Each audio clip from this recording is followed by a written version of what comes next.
आश्रमशाळेतील मुख्याध्यापकानं आदिवासी विद्यार्थिनीवर केले लैंगिक अत्याचार, महिला अधीक्षकही सामील।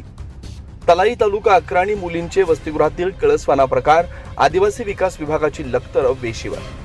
धडगाव तालुक्यातील शासकीय आश्रमशाळा तलाई तालुका धडगाव जिल्हा नंदुरबार येथे शिकणाऱ्या एका अल्पवयीन आदिवासी विद्यार्थिनीवर शाळेचा मुख्याध्यापक नामे सायसिंग मोवाशा वसावे राहणार तलाई तालुका धडगाव तसेच महिला अधीक्षका नामे मालती पाडवी राहणार तलाई तालुका धडगाव यांच्या सहमतीनं वेळोवेळी लैंगिक अत्याचार केल्याचा गंभीर प्रकार उघडकीस आला।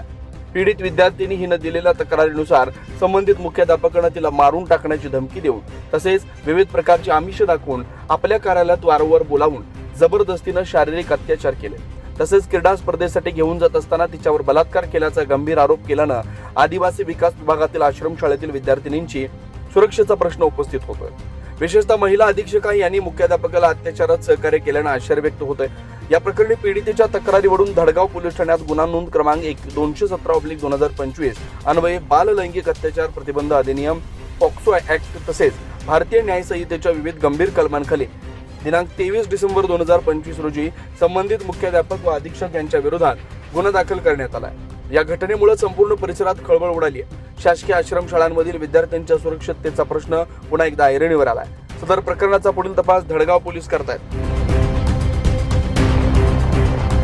24 लाईव्ह महाराष्ट्र न्यूजसाठी संजय पराडके, अक्कलकुवा, अक्राणी।